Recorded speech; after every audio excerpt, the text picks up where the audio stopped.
अस्सलाम वालेकुम खातिन हज़रात, मैं हूँ इसरार अहमद किसान। खातिन हज़रात, आज का जो दिन है, अभी सऊदी अरब में तो सुबह है और आज की जो रात गुजरी होगी वो काफ़ी भारी गुजरी होगी एमबीएस के लिए। मोहम्मद बिन सलमान के लिए इसलिए भारी गुजरी होगी कि उनके सोते सोते में कुछ अनाउंसमेंट्स हुई हैं जो उनके लिए काफ़ी परेशानी का बायस बन सकती हैं। और न सिर्फ आज जब उठेंगे तो परेशान होंगे, बल्कि आइंदा आने वाले काफ़ी दिन जो हैं वो परेशान होते ही रहेंगे। और उसकी वजह ये है कि अमेरिका ने कुछ फ़ैसले कर लिए हैं।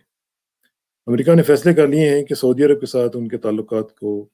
री-इंजीनियर किया जाएगा, री-कैलिब्रेट किया जाएगा और ये व्हाइट हाउस की तरफ से बता दिया गया है। आपको मालूम होगा कि जमाल खशोगी का जो कत्ल हुआ था, उसके बाद से इनके सितारों में गर्दिश का सिर्फ सफ़र रहा है, बाकी कुछ भी नहीं हुआ। और एमबीएस जो हैं, आपको मालूम है कि ट्रंप के होते हुए तो बहुत होशियार, चालाक और बहुत ही ज़बरदस्त किस्म के काम कर रहे थे। लेकिन अब उनके सितारे जो हैं मज़ीद गर्दिश में आने वाले हैं और काफ़ी सख्त किस्म की गर्दिश में होंगे, क्योंकि व्हाइट हाउस की तरफ से आज दोपहर ऐलान कर दिया गया है कि उनके साथ ताल्लुकात ना सिर्फ जो है कि वो दोबारा से हम बनाएंगे, उसवार करेंगे। और पिछले हफ्ते उन्होंने ये भी कह दिया था कि डायरेक्ट वन ऑन वन बात होगी किंग साहब के साथ, एमबीएस के साथ बात नहीं होगी। तो इसलिए एक चीज़ तो ये क्लियर हो गई कि उनके साथ अब सऊदी अरब के साथ बात होगी तो सिर्फ शाह साहब के साथ और उनके थ्रू होगी। अब ये जो सूरत हाल बनी है आज,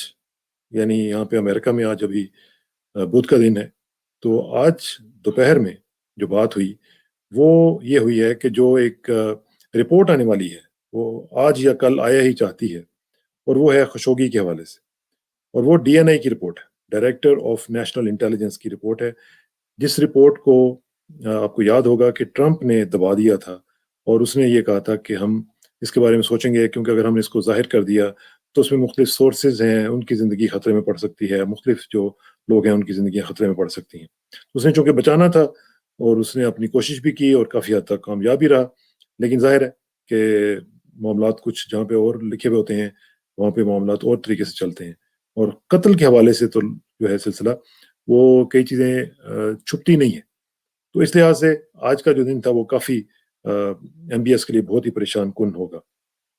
और अभी मज़ीद आज की जो इतलात हैं उसमें यह है कि बाइडेन साहब के हवाले से और मुख्तलिफ जो पॉलिसीज़ के हवाले से ऐलानात जो हैं वो आया ही चाहते हैं। तो ये मैं आपको बता दूं कि ये जो रिपोर्ट है इसके बारे में मुख्तलिफ अखबारात ने इसको रिपोर्ट किया है, अल जज़ीरा ने भी रिपोर्ट किया है और एक एक्सियन एक अखबार है उसने भी किया है। तो ये जो मुख्तलिफ आउटलेट्स हैं ये बता रहे हैं कि बाइडेन ने रिपोर्टर्स को ये बता दिया है कि वो तवक्को कर रहे हैं कि आइंदा बहुत ही जल्दी वो किंग से बात करने वाले हैं इस रिपोर्ट के हवाले से, लेकिन वो इंतज़ार कर रहे हैं कि जैसे ये रिपोर्ट पब्लिश होगी डीएनआई की तरफ से तो वो फिर बात करेंगे किंग के साथ। अब उसमें क्या बात करेंगे, उसमें मुख्तलिफ बातें हो सकती हैं। एक तो ये हो सकता है कि जी हमारे ताल्लुकात आपके साथ वही रहेंगे जो पहले थे और हम आपके साथ डायरेक्टली बात करेंगे। एमबीएस जो हैं उनके ऊपर इतना बड़ा एक कत्ल का इल्ज़ाम है, तो उनको या तो आप बिल्कुल उनको डिसोन कर दें, क्योंकि आपके जो बाकी बच्चे हैं वो ठीक है, हमें कबूल है, लेकिन आप उनको डिसोन कर दें और उनको या तो अमेरिका के हवाले कर दें या फिर उनके साथ मामला खुद वहाँ पे करें। तो ये मुख्तलिफ चीज़ें जो है वो डिटेल में बात हो सकती है वहाँ पे।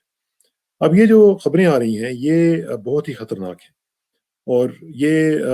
बात जो बाइडेन साहब कर रही हैं कि मैं उनके साथ बात करूंगा, ये आज या कल की बात है, किसी वक्त भी हो सकती है। और ये बहुत खतरनाक सूरत हाल जो है वो शक्ल इख्तियार कर लेगी अगर ऐसा होता है, क्योंकि आपको मालूम है कि अमेरिका ने मुख्तलिफ सोर्सेज के हवाले से ये कंफर्म किया है कि ये जो कत्ल हुआ था तुर्की में जमाल खशोगी का, वो एमबीएस के कहने पे हुआ था। हालांकि एमबीएस जो है वो तो उन्होंने मुझे याद है एक सीबीएस का इंटरव्यू था उसमें उन्होंने वाज़ेह तौर पर कहा था, जब उनसे पूछा गया कि ये आप इसमें इन्वॉल्व थे तो उन्होंने कहा था कि एब्सोल्युटली नॉट, मैं बिल्कुल इसमें इन्वॉल्व नहीं था। तो ये तो वो ज़ाहिर है वो तो उन्होंने ही नहीं माना कि वो थे उसमें, लेकिन तमाम जो क्राइम है, तमाम शवाहिद जो अमेरिका की इंटेलिजेंस एजेंसीज को मिले हैं उसमें उन्होंने यही देखा है कि ये सारे का सारा जो नेट था, जो नेटवर्क बनाया गया था, वो सारा इन्हीं के कहने पर बनाया गया। और यही वजह है कि ट्रंप ने उस वक्त इनको बचाने की कोशिश की और आज जब बाइडेन आए तो बाइडेन ने جیتنے سے پہلے ہی یہ کہہ دیا تھا کہ وہ جب آئیں گے تو وہ ان کے متعلق مختلف چیزوں کے حوالے سے انویسٹیگیشنز کروائیں گے اور اس کو منطقی انجام تک پہنچائیں گے. اب یہ جو بات ہو رہی ہے کہ ہم ری اسیس کریں گے یا ریکیلیبریٹ کریں گے واشنگٹن کے اور ریاض کے ساتھ تعلقات جو ہیں اس حوالے سے، یہ بھی ایک بڑی معنی خیز بات ہے. اس کا مطلب یہ ہے کہ معاملات جو ہیں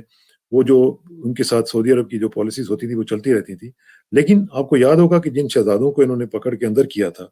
اور ان سے زبردستی پیسے نکلوائے تھے اور ایک ہوٹل میں ان کو بند کر دیا تھا، وہ جو لوگ ہیں وہ بھی ان کے خلاف لابنگ کر رہے ہیں. اور اس میں شہزادہ طلال وغیرہ جو جیسے لوگ ہیں جن کی تو مطلب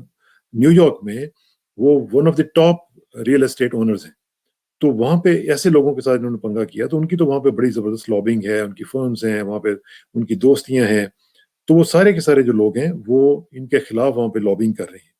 اب یہ جو ایم بی اے صاحب ہیں ان کو پتہ نہیں تھا شاید کہ یہ کیا کر رہے ہیں، یہ رش آف دا بلڈ میں یا کچھ بھی کہہ لیں، اس میں آگے انہوں نے اس طرح کے فیصلے کیے اور خطرناک فیصلے کیے. اب صورتحال جو ہے وہ ان کے کنٹرول سے باہر نکل چکی ہوئی ہے. اب وہ ہاتھ پاؤں ماریں گے اور کافی حد تک مار بھی رہے ہیں، آپ کو پتہ ہے، اور مختلف علاقوں میں مختلف لوگوں سے مختلف نئے الائنسز بنانے کی کوشش کر رہے ہیں، جس میں پاکستان کے ساتھ بھی ان کے تعلقات کو نئے سرے سے نئی نہج پہ استوار کرنے کی کوشش کی جا رہی ہے. میں آخر میں تھوڑی سی ذرا بات کروں گا کہ پاکستان کے اس میں کیا چیلنج ہے، لیکن فار دا ٹائم بینگ یہ صورتحال جو ہے وہ سعودی عرب کے لیے اور ایم بی ایس کے لیے خاص طور کے اوپر بہت ہی خطرناک ثابت ہو سکتی ہے اگر بائیڈن ایڈمنسٹریشن نے یہ طے کر لیا کہ وہ سنگل آؤٹ کریں گے ان کو، سعودی عرب کے ساتھ اپنے تعلقات کو استوار رکھیں گے کیونکہ ظاہر ہے اس خطے میں ان کو ضرورت ہے اس کی. لیکن ایم بی ایس کے لیے پرسنلی ایک بہت بڑی اور بری خبر یہ ہوگی کہ وہ ان کو سنگل آؤٹ کر دیا جائے گا اور ان کے لیے مسائل جو ہیں وہ بڑھ جائیں گے. جو واشنگٹن میں ایمبیسی ہے، سعودی عرب کی ایمبیسی، انہوں نے اس معاملے میں ابھی تک چپ سادے ہوئی ہے، انہوں نے بالکل کوئی بات نہیں کی ہے اور وہ کہہ رہے ہیں جی کہ اس میں ہم کچھ بھی ایسی بات نہیں کریں گے کیونکہ اس میں ان کا کوئی عمل دخل نہیں تھا ایم بی ایس کا. ظاہر ہے انہوں نے تو یہی کہنا. اب دوسری طرف یہ ہو رہا ہے کہ جو یو این ہے، یو این کی ایک یو این ایکسپرٹ ہیں، انہوں نے یہ کہا ہے کہ خشوگی جو مرڈر کیس ہے اس کی جو رپورٹ امریکہ نے دینی ہے وہ بہت کرٹیکلی امپورٹنٹ ہے. یہ ان کا نام ہے ایگنس کیلمرڈ، یہ یو این کی اسپیشل آنوائے اور ان کو ریپرٹیر کہہ لیں آن ایکسٹرا جوڈیشل سمری اور آربیٹری ایکسیکیوشنز جو ہوتی ہیں ان کے اوپر یو این کی یہ ایکسپرٹ ہیں اور ان کو ریپرزینٹ کرتی ہیں. انہوں نے یہ کہا ہے کہ یہ جو رپورٹ ہے، جو ڈی این اے کی رپورٹ ہے، یہ فوری طور پر منظر عام پہ لائی جائے اور اس کو منظر عام پہ لانے کے بعد جو رسپانسبل لوگ ہیں ان کے خلاف ایکشن لیا جائے اور ان کو منطقی انجام تک پہنچایا جائے. اب جب یو این بھی اکٹھی ہو جائے گی، امریکہ کے ساتھ دونوں مل کے جب یہ بات کریں گے تو پوری دنیا میں ایک کافی رولا پڑے گا ایم بی ایس صاحب کے لیے، اور میرا خیال ہے کہ ان کے لیے مسائل جو ہیں وہ گھٹنے کی بجائے اب بڑھنے شروع ہو جائیں گے. اور ایم بی ایس کا جو سورج ہے مجھے یہ لگ رہا ہے کہ طلوع ہونے سے پہلے ہی غروب ہونے والا ہے. اور پاکستان کے لیے اس میں چیلنج یہ ہے کہ پاکستان کو آپ کو پتا ہے کہ ابھی انہوں نے ریسنٹلی ایک آلو برانچ آفر کی ہے. انہوں نے کہا جی کہ ہم $10 بلین کی انویسٹمنٹ کریں گے، آئل سٹی بنائیں گے گوادر میں. اور آپ کو پتا ہے اس سے پہلے انہوں نے کیا گھٹیا پن کا مظاہرہ کیا تھا پاکستان کے خلاف اور کہا جی کہ ہم پاکستان کے جتنے ہم نے لونز دیے ہوئے ہیں انہیں واپس دے دیں، اور اس میں سے پاکستان نے واپس بھی دے دی. اب $1 بلین رہتا تھا تو انہوں نے کہا جی کہ ٹھیک ہے ابھی آپ اس کو تھوڑا سا ڈیلے کر دیں، ابھی ہم نہیں مانگ رہے ہیں. تو یہ پاکستان کے لیے یہ چیلنج ہے کہ وہ بڑا پھونک پھونک کے ان کے ساتھ ڈیل کرے کیونکہ ان کے پرسنل حالات جو ہیں وہ خراب ہونے والے ہیں. تو اگر یہ ان کے ساتھ پرسنل حالات خراب ہوتے ہیں تو یہ نہ ہو کہ پاکستان کے معاملات بھی جو ہیں وہ خراب ہو جائیں. تو اس لحاظ سے مجھے عمران خان گورنمنٹ سے یہ امید ہوگی کہ جب وہ بات کریں ایم بی ایس کے ساتھ تو یہ سمجھ کے بات کریں کہ یہ ایک فرسٹریٹڈ آدمی ہے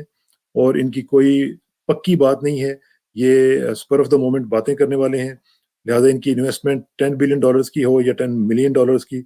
وہ شاید معنی نہیں رکھتی ہے. ہم سعودی عرب کے ساتھ اسی طرح دوستی کا ہاتھ تھامے رکھیں گے، لیکن ان کی جو پالیسیز ہیں ان کے بارے میں ہمیں بہت ہی محتاط ہونا پڑے گا. اور پریزیڈنٹ ریگن کے الفاظ میں trust but verify. Thank you.